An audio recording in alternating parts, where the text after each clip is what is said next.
For a while there, it seemed like dedicated cameras might either go fully extinct or become such a niche product that you would hardly find anyone using them. Film photography especially at some point was everything but that. And for the most part, this whole dynamic was just due to one thing, and it's the development of smartphones. And yet nowadays, despite the fact that smartphones have become insanely good at photography, the whole market seems to have started to turn around. Compact cameras are back, Digicams are back, and even film photography is so back that Kodak cannot keep up with the demand. I've been thinking about it quite a lot recently, and I have some thoughts on why this is happening, what it all has to do with this book, and why I would always choose a dedicated camera instead of a smartphone for any type of photography.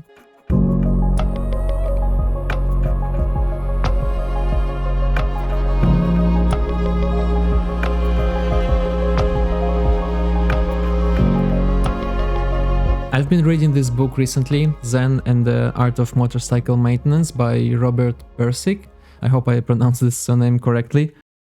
Robert Pirsig. In this book, the author challenges the idea that technology is inherently at odds with nature or human fulfillment. In other words, there is nothing bad or inherently unnatural about tech in general. For example, cameras in particular are just pieces of glass and metal or plastic that just allow you to take pictures. And smartphones by themselves are just pieces of material that enable even more functions, many of which are arguably great. The author argues that the problem is not the technology itself, but rather the attitudes and intentions behind its creation and use. He says when something is created without care, when it is mass-produced without thought or passion, the result is an object that lacks quality with a capital Q in the philosophical sense that he describes. An important note here is that mass production itself is not bad as well, it's just the intentions of those who set it up. He writes, "Neither is the ugliness inherent in the materials of modern technology, a statement you sometimes hear. Mass-produced plastics and synthetics aren't in themselves bad, they've just acquired bad associations. A person who's lived inside stone walls of a prison most of his life is likely to see stone as an inherently ugly material, even though it's also the prime material of sculpture.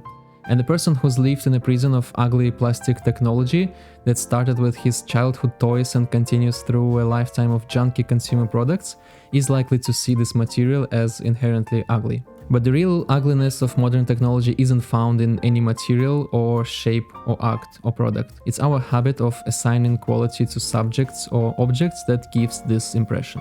So quality, according to Pirsig, isn't an inherent property of an object, but something that emerges in the interaction between the creator of an object, the object itself, the user of the object, and in the ways this object is used and experienced.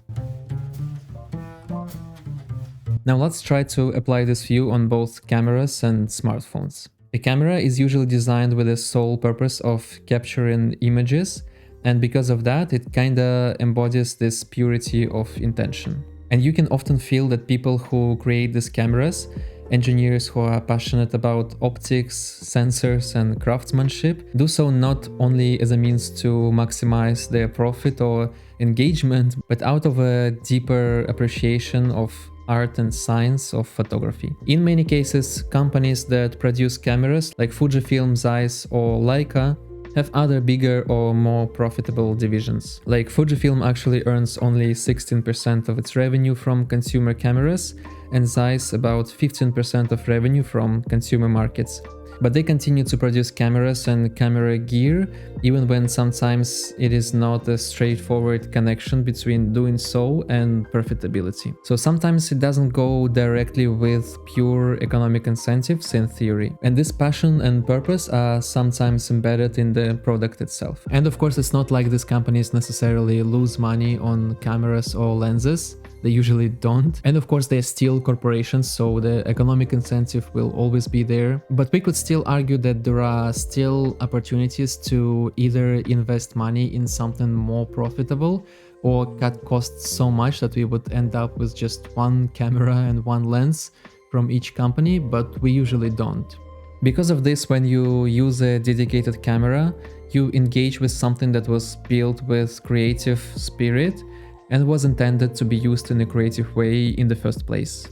and that in turn enhances your own creative process. Some people say that the camera is just a tool, which I don't really agree with, but when you use a camera, it certainly becomes more than just a tool. It becomes part of this creative experience, and going back to the book, it becomes a part of this interplay between you and the object that makes you focus on photography itself. Even if you photograph the most mundane things, it doesn't really matter because the process and the intentions and this creative spirit still remain there.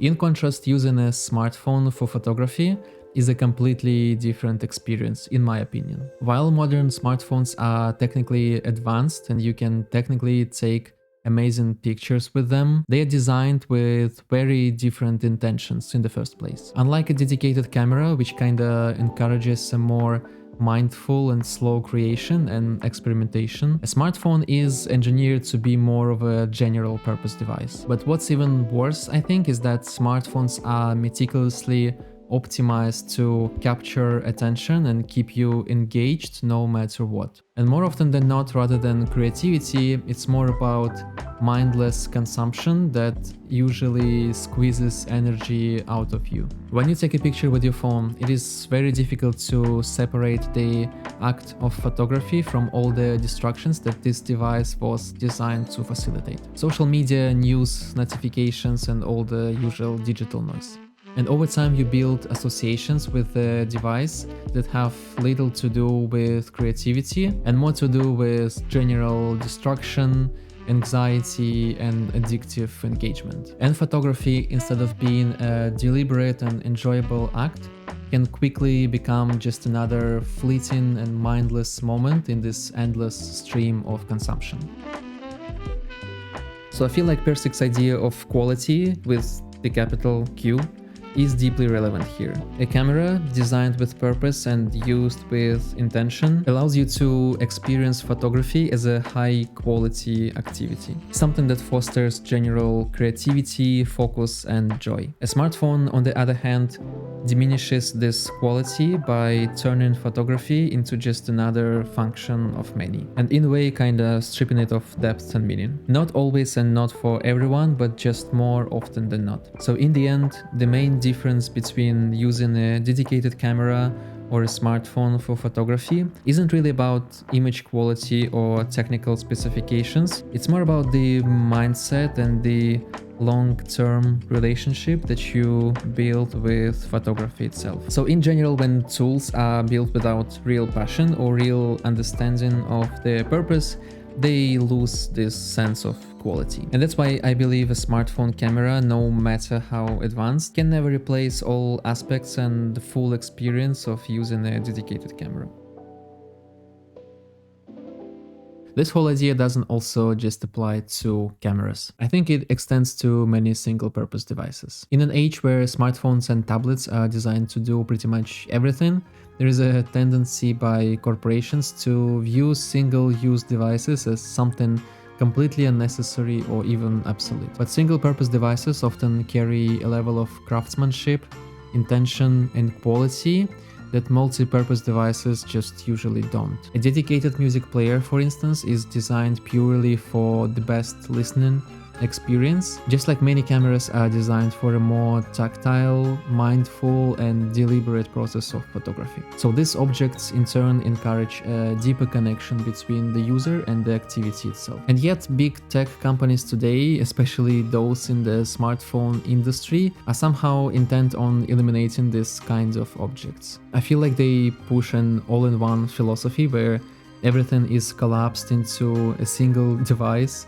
removing the need or even the possibility of deeper connection with a specific tool. The real ugliness lies in the relationship between the people who produce the technology and the things they produce, which results in a similar relationship between the people who use the technology and the things they use. So in the end, all of this is exactly why I think photography in general, and Digicams and film photography in particular are making a comeback. And I guess it's the same reason why vinyl records, typewriters and other analog tools are resurging. In a world where quality seems to be stripped away from literally everything in favor of endless optimization and addiction, many people instinctively start to just kinda push back by reconnecting with things and activities that feel, even if a little bit, more real, immersive and intentional, like photography. Anyway, that were my recent thoughts, so let me know what you think about all that. And as usual, thank you for watching and see you next time.